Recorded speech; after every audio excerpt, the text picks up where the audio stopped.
Hey everybody, it's Why We Love Horror, and once again, it's not all of us; it's just some of us. Yeah. But this is episode 70. It's a milestone. I'm JWMaher, and that's Aaron Brooks. Aaron, how are we doing this week? I'm all right. I'm all right. I'm excited. I was excited to talk about an independent horror movie, especially Australia. One of my favorite countries. Is it a country? I'm going to say countries to watch horror from, just because I'd say besides maybe modern French and South Korean, I'd say Australia is like right up there for me with in England, one of my favorite. I mean, they gave us Rippy. I mean, you can't so, you can't top Rippy. No, well, we'll see if this one does. But I didn't really know about this till you put it on our radar. It's Birdeater. It's a miracle Louie's alive. You do know what happened, right? You think everything Irene said back there was true? She's clearly emotional and on drugs. None of this makes any sense. Yes, it does. That's Birdeater. It did get I guess it got a very limited release, right? It's a 2023 movie. Mm-hmm. But it's like been brought into the zeitgeist here. It was on Horrorville's top 50 of 2024, and then it was getting some kind of release here in 2025. So we're covering it. It's Birdeater. Yeah. Doing a synopsis on this is actually, I mean, it's very basic if you just do a synopsis, but it's not, when I give you the synopsis, it's not what the movie's about. But I'll do it. Yeah. There's a guy named Louis. He has a girlfriend named Irene. They have a very clingy relationship, it seems, or she's very clingy to him. But they are planning to get married. And instead of just doing a traditional bachelor party, he does one where he brings her along and hijinks ensue. I would say, as far as horror goes, this is like a different kind of horror. This is like a, wow, people are fucking pieces of shit horror. Just to each other, not like physically abusive necessarily. It's a lot of just people are mentally abusive to each other horror, right? That's what this is. I mean, yeah. So the movie right away I thought of was All My Friends Hate Me from 2021. I love that movie. I really, really strongly related to it culturally, personally, like all the way around. So maybe I was able to wrap my head a little more around it. Then with this, I do feel there's some specific Australian cultural references and perspectives that this movie has every right to be from that I might have lost a little bit in translation, but that didn't completely hold me back from it. But I don't know if these people are all assholes or if they're all just completely wrong for each other, which, around my a little age, of both. Yeah, exactly. That's kind of the drama of the movie, is figuring that out, I think. And that is relatable for me at this point in my life, and maybe a few years before this, when, like, as we're, growing up, entering that next stage of our life, starting to want to share it with somebody, there's certain friends that we start to kind of leave in the rearview mirror, and they can, have one of two reactions to that. And here we don't have kind of the passive, just letting it go type of reaction. We have more of like, just the people who want to keep things the way they are and the people that are wanting to sort of move on in one way or another. And then everybody's just kind of in a rush to judge each other as it goes. And it plays out specifically with the paranoia game. I think that's kind of the highlight of the movie, if I'm being honest, and really just plays into all of kind of the psychoses of all of the characters here. It's a great game to play if you don't want to be friends with the people you're playing it with. Yeah. And I do think that a lot of people are going to bring up Midsommar with this movie. Yeah, and I'll just throw up spoilers now because I think the movie is very like basic to describe. But as the movie unravels itself, and as we unravel this conversation about the movie, we're going to wind up spoiling things about it. It's impossible. Right. And I definitely don't want to spoil this. Right off the bat, if I really, really think Jack Clark and Jim Weir, the directors, they had a plan going in. They really wanted to make the movie they made. And I respect that a lot. I mean, I watched an interview with the directors. I think that they have a ton of passion. They completely funded this movie on their own and then got it to South by Southwest, where like 80% of the movies that get shown there never get distribution. So they earned their spot. They started with the shorts, but like with this movie, it's trying to bite off a lot. And at times it gets lost in the minutia of, I think, all of the psychological kind of branches it goes off onto. And I think at the same point, it hits you over the head with the same messages over and over again with regards to, I'm going to say it, toxic masculinity. It is a movie that is what this movie is about, and gaslighting. Like that is, it's every kind of toxic masculinity and every type of gaslighting. Yeah. Like, you know, and it's just like he's completely sedating his fiance or whatever they're referring to her as. And, you know, it's like then when that's kind of revealed and well, I guess we should put it, we should, I'm going to frame it the way they innocently frame it first. Like, we don't know why, but she's developed like in her own admission, like a separation anxiety with, like, Irene has separation anxiety when Louis leaves. Therefore, in order to combat that, to make him able to leave the house, she takes like horse tranquilizers every day. Or no, they're they're lion tranquilizers every day, and he knocks her out so he can go have a social life with his friends, and he goes to the golf range and he goes swimming and all kinds of stuff while she's just passed out. Then he comes home and she's awake, and then they have a time together. Then he knocks her out again and has his own life. And it's portrayed as like sacrifices they're both making to be together, and then it kind of falls apart. Yeah. Is he over medicating her because he's caused this, or does she have separation anxiety? The chicken or the egg? We don't really know. I have a feeling that is it Dylan, the main character? Is that no? Louis the main character. Louis. And the weird thing about Louis is you start noticing they start referring to like him almost dying. They start referring to that. And then you start slowly realizing he has a scar on his head. And then every time they shoot him, it looks like the scar gets bigger and more pronounced because you don't notice it at all in the beginning of the movie. And by the end of the movie, he's had like a full craniectomy. Yeah, and it did. And, you know, I like that little move there, albeit a little over the top. I mean, they were working with a budget of like $500 probably for this movie. It's also it is shot very well, and it like gets you very claustrophobically like close at times, and it's framed very well while not just like shaking the camera up.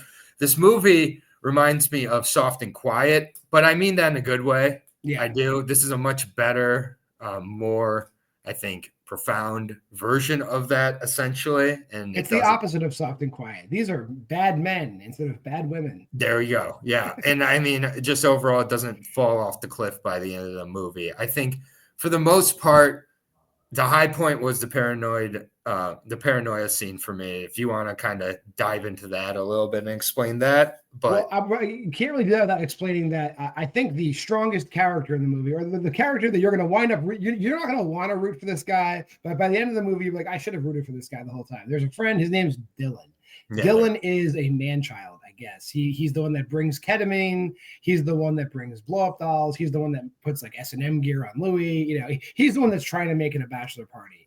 And like he's just constantly shit on, but he's actually the most morally upright person of the group. Actually, it's weird. Yeah. And he's constantly pushing the envelope and trying to get people to do like bachelor party things. Mm-hmm. So one of the things he does is this game called Paranoia, right, where I would whisper a question where the answer to the question has to be one of the people in the group. Like, who's most likely to, you know, cheat on a math test? And they'd be like, oh, you know, William. Mm-hmm. And then you flip a coin. And if it's heads, you get to hear what the question was. And if it's tails, you never know what the question was. You just know that you were the answer to an unknown question. Great idea for a game. Yeah, it's a horrible idea for a game. And the funny thing is, Dylan's flipping the coin and rigging the game. Everyone's asking questions where the answer is Louis. And even if it's heads or tails, Dylan's saying, tails, mate. Mm-hmm. Bad luck. Bad luck, mate. Bad luck. Bad luck. Ramping things up. And then also for some reason, and they never explain how he got there, but one of the characters is one of Irene's exes. And you see a very slow scene where he whispers a question in her ear and he's like staring right at Louis. And she says the answer is Louis, and we never know what he asked her. And then it's just really ramping up the uncomfortableness, just like that the blurb said. The movie's uncomfortable. Mm. And that it's also kind of a Soft and Quiet thing. It's Right. uncomfortable. Yeah, it's uncomfortable, and that's the thing. Which again, I bring up the "All My Friends Hate Me" movie. It just is kind of my. I don't know. It's a movie that I just connect to this movie a lot because it's very similar type of setup with just moving on from your friends. I think that this movie. That's actually what I'm watching next week for the Why We Love Horror challenge. Okay, well then you'll understand more. I won't spoil that movie too much, but just a lot of the feelings I think it was going for. That movie executed a little bit better for me. This movie ends up getting lost in a lot of minutia and a lot of psychological minutia. And I wish that it was more focused like that paranoid scene, because I think other than that, there's a lot of this movie that just gets away from me a little bit. It starts with that blurb where it's giving homage to the first people of the land. I'm just like, okay, great. I think that was just something. I don't know if that had anything to do with the movie. I felt like I feel like it. I feel like the filmmakers wanted to. It's not like every Australian movie we watch has that blurb before it. So the filmmakers wanted to put that in for some reason. I don't know why after watching the movie. So this is part with a lot of it. I don't know why this random naked woman pops up throughout the movie exactly. I don't exactly, understand what our takeaway is once we get to the end. What did we learn exactly from it all? Yeah, I don't know what. Yeah, this, and again, it could be an Australian thing, just like Aaron said. I don't know why the movie's called Birdeater. I'm not clear what's going on at the end of the movie. I know it's physically going on at the end of the movie, but I have no. But it ends. It's one of those movies that just ends, and you don't feel bad about it. So, but you have I can't guess what's going to happen. At the end, I have no idea. No. Yeah, and that's kind of where I am left with a lot of this movie. I'm not going to ever go back and rewatch this either. There's just nothing calling me to rewatch this. I'm just going to kind of get lost in the sauce a little bit by the end, and just I guess I'm okay with it. Yeah, so the big reveal, I guess, is we find out that Irene probably really does have separation anxiety, but it's like a PTSD response to the fact that she was in a relationship with Louis, and he was a possessive piece of shit to the point that she couldn't even talk to other guys. So she tries to break up with him, and she does, and he's drunk, and he's like, fuck off. And she leaves the party and runs him over with her car. And that's why they're still together. Great. Yeah. I mean, yeah, men sure are the worst. Yeah. And then we totally glossed over the fact that there's a fundamental Christian couple that are claiming that they're virgins, but one of them definitely isn't. Right.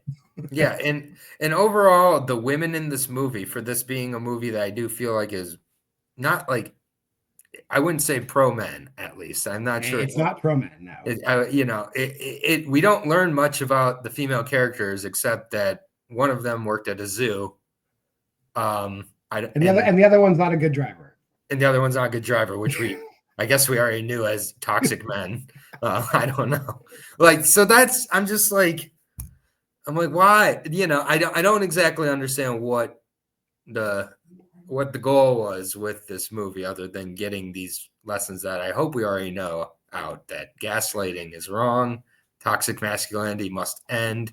I guess there's a portrayal with Australian men where they're just kind of more aloof and, wild, but they can also just be toxic like Americans or English or any.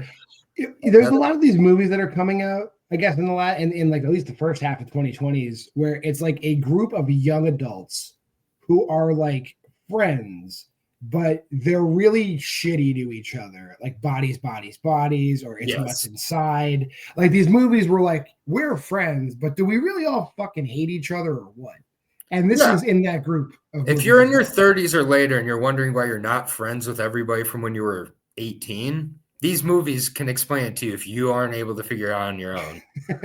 Yeah, I guess we outgrow people, and we through stages of our lives, some people come and go, and some of those people go out dragging their fingernails as they're being pulled out the door, with Dylan here. And that's why I got the lead characters confused, because Dylan is what brings you to the show and saves this movie. He's referred to as a dog cunt at one point in the movie. And I think that was pretty accurately bestowed upon him at that point. Yeah. Yeah, he's invited to a bachelor party, but he's the only one that's acting like he's at a bachelor party. And like that's why you're like, oh, he's the good guy. Right. And like, yeah, and it's like, yeah, he is ultimately the best part of the movie. I won't go as far as say the good guy, but yeah, he's the best part of the movie. You know, by the end of it, I just was kind of exhausted by the repetitive kind of themes that I felt I was getting. And I think that these guys' next movie will be much better. Oh, I think they're gonna definitely get a shot. Like this movie is definitely they're good filmmakers. Like yes. Full stop. Yes. Great. All right, we can go ahead and run on over to these ratings then. Let's do that. I think I went first last time, Aaron. So go. You had tell us your rating first. All right. So my rating for this movie, I ended up giving it three videotapes. You know, I didn't. You know, I was between kind of a 3 and a 3.5, honestly, on this one. I'm not completely I wasn't completely enamored by this, but at the same point, there was a lot of really great elements. And I think overall the acting is very solid in this movie, although you hate most of the characters. That's by design. And I'm able to watch movies where I don't like a lot of the characters and still able to separate that from, you know, the performances. The performances I think were good. It's shot really well. There's the dinner scene, the paranoid game scene. There's scenes, there's real moments.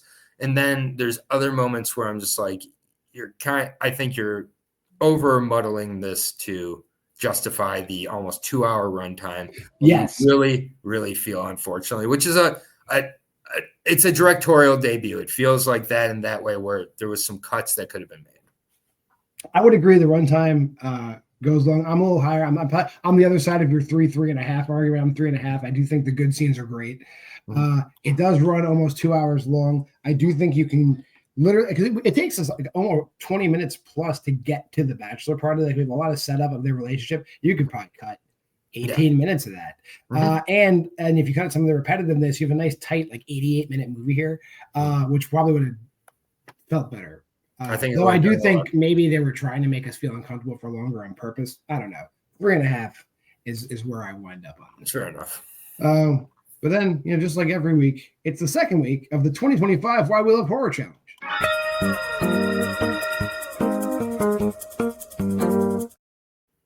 Hey, and that's the website you can go to follow along. Join us. Never too late to join us. Even if you're watching this video in 2027, join the 2025 challenge. I don't care. This week, week 2, watch a movie from Horrorville's top 50 of 2023 list. And since we ended on me, I will start. I watched a little movie.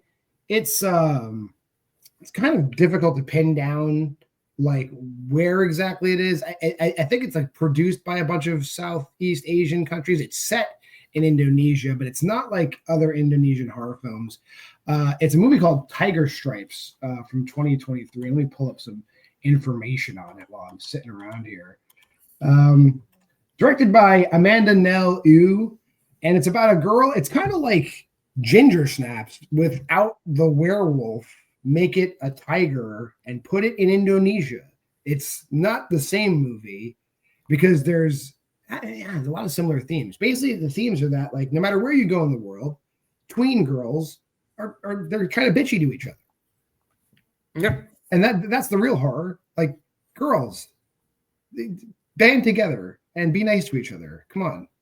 And then it's a really good pairing with the movie this week about boys being not good. And there's a lot of we get to learn a lot about how Indonesian people handle periods, which is something I didn't know until this movie. So it's important. Worth it. I think it belongs on this list. I think it's it's solid movie. Obviously, some of the effects are kind of suffer because I just don't think they have the means to do it. But I can forgive that because the movie I think is important. So I would say watch Tiger Stripes. What did you watch? So I went with South Korean, as I mentioned earlier, one of my favorite countries of horror. Real original there, I know. And I went with one. It's been on my list since I've heard about it. Jason Yu's Sleep, his directorial debut. This is awesome. Just incredible movie. I didn't think a lot of people I'm reading thought the first half was very funny and kind of light before it turns. I didn't find it that funny. I found it quite tragic with this character. I've never had sleep issues, but he's talking in his sleep. He's starting to like rip his skin apart. His wife is pregnant. There are some like awkward moments, but I didn't find it funny. I found it peculiar. I think it's played light, but it's not funny. Yeah, and especially as it goes, the second half just turns into something completely different. They just so go for it in a way that, like, I almost wish they would have built up more of the, I don't want to spoil it with the neighbor and how the neighbor plays a factor in it. I wish they would have built up the neighbor beef a little bit more to when the payoff comes with what is really happening with the. I would probably disagree. Not that we deep dive into these movies we cover on the Why We Love Horror channel, but I think the fact that it kind of like the climax is so like the stakes are so high all like out of nowhere works for me, because it's like okay, whatever, but then it's like holy shit, what the fuck's going on? Like it goes from 0 to like 50, like at the end of the movie, and it does really work. I mean, it's one that like honestly. Maybe you're right, because I really wasn't ready for the second half, and it's not like I'm just like, what's going on? Why is it doing? I mean, I was able to hang with it too. It's just, it's one that's definitely hidden differently at this point in my life as well. But really good performances, I mean, I knew when I saw this, that when I saw this was coming out, I knew it was going to be at least interesting. I think it was much more interesting. It's probably my favorites of 2023, probably. Yeah, I would agree. It's definitely up there, top 20 at the easily. All right. That being said, that'll wrap up another episode of Why We Love Horror. Like, comment, subscribe, share. Go to the I'm gonna put it back up there again. Go there, join that. We love that. Join the Facebook group. Check us out, bother us, let us know, ask us questions, let us know what else we should be doing on the channel, because there's more coming in 2025. Anyway, that'll wrap it up for this week. I'm JWMaher, and that's Aaron Brooks, and this has been Why We Love Horror.